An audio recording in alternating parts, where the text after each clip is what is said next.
Hey, Coach Elmore, so glad to have you here on Torch Sports. I understand that at the end of the interview, you're going to make a big announcement for Southern Torch Media and the Fort Payne area.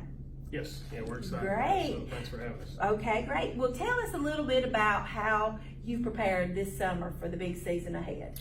I'm sure like a lot of teams, we've been working 3 days a week, mainly weights and agility drills and conditioning, trying to get them stronger and quicker and faster. And we've done a fair share of football-related activities, I guess if you call them, 7-on-7, some practices, whatever it may be. So we have not, I guess, overdone the football practice, but we've tried to really make sure we focus in on strength, conditioning, quickness, and those sort of things. And so, obviously, we don't expect our guys to be here every single day of the summer. People are going to take vacations, different things happen, and whether it be camps or trips or whatever it is. So, but we've had really good attendance. I think most of our guys have made, probably out of the 24 workouts we've had so far, most of them have made 18 or 19. So we've had pretty good attendance most of the summer, and they've worked really hard when they've been here. So it's been a good summer.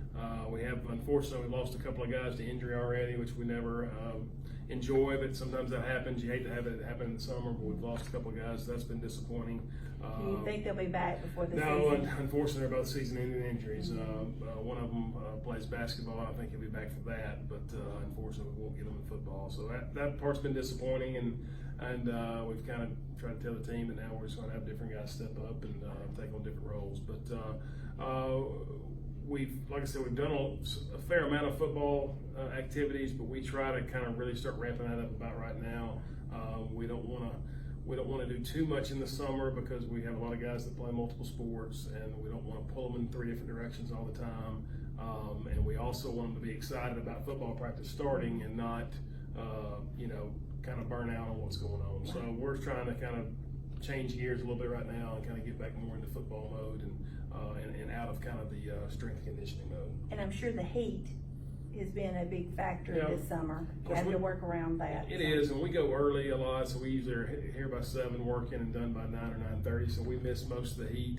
And we do that kind of by design because hopefully by the time we play at 7 o'clock on the 23rd, it'll be hot, but it won't be as hot as it is obviously right now at 3 o'clock. So we try to stay out of those really high heat times during the day, but our kids have handled it pretty well. We haven't really had any issues with that, but it is something that'll be, obviously, as we get into practice and when you start fall practice, you can't practice in the morning as much anymore because school starts. So that'll be a change for us, and we'll have to make that transition. But that's something that we just have to adjust to, each fall. So you will kick the season off the 23rd with Pell City. Right. And then the 30th, you will meet Scottsboro. Right. For the Battle of the Cat. Yeah, Top Cat Trophy. Top Cat. Right. So, what have you had any that has just stepped up that has really shocked you this year? I don't think anybody's really shocked us. We've had a lot of guys step up. We've had some good leadership in the off season, and several guys have made a lot of progress with their strength and with their size. So I don't think anybody's necessarily shocked me. We've had a couple of guys that maybe I was a little unsure about. Would they stick with it? Would they step into the next role they've got to take on? And they have. And so we've had some guys really kind of step up with their leadership. But we've got a good group of seniors coming back. It's a group that's played a lot already. Several of them played as 10th graders when Coach Ellis's last year, and a lot of them played last year as juniors. So, do you know how many seniors do you have? We've got 22 right now. Right. So, and a fair amount of those, probably over half of those, have played a lot of football already. So we've got a lot of experience returning, and I think they're excited to get started here in a few weeks. Now, how many will be returning from last year on offense and defense? Offensively, we really only lost our quarterback, Jordan Payne, who's a really good player for us, obviously, and then our 2 tackles, Carson Burt and Ian McReynolds. Everybody else is pretty much back, so we've got 8 back on offense, and so excited about that side of the ball. But one of our injuries, actually both of our injuries this summer have been offensive guys, unfortunately. So we've had 2 guys we've lost over the summer that would have been really good players for us. So we're having to kind of replace them right now.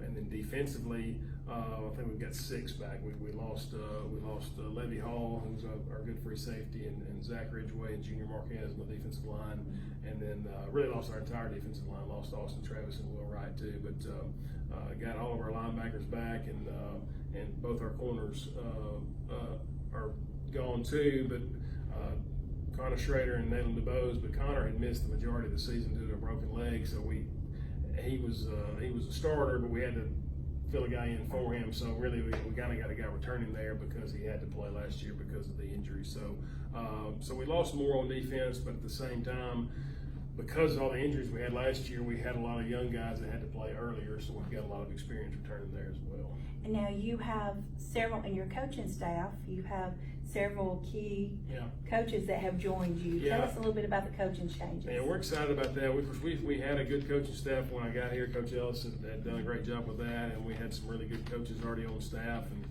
we had a couple of guys that left for better opportunities, and it was good for them. And I hated to lose them, but we were able to replace those guys with 2 really good coaches that are from around this area.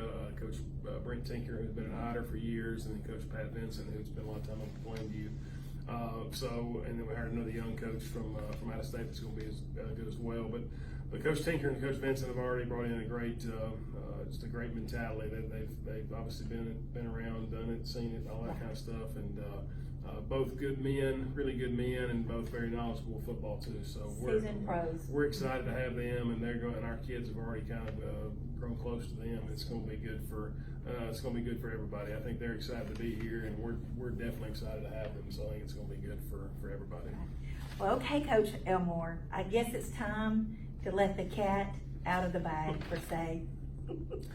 Well, we're super excited to announce that you can catch all the exciting Fort Payne High School Wildcat football action in our new den at 98.3 Wild Country, or as our players like to call it, Wildcat Country. You heard it here. 98.3 Wild Country is bringing all your favorite sports programs, starting with the Chris Elmore show at 6 p.m. on Thursday, I believe. Is that correct? The pregame show with the 98.3 Wild Country Sports Crew, and the Fort Payne Wildcat play-by-play, same as last year, and then the Coach Chris Elmore postgame show, and then the wrap-up. And then keep your radio tuned to the Conquip High School football scoreboard, where me and my rowdy crew will be giving you the full rundown on Northeast Alabama high school football action. We are burning up your FM radio dial every week, starting at 6 p.m. on 98.3 Wild Country, and online at www.southerntorch.com. Get ready to feel the heat.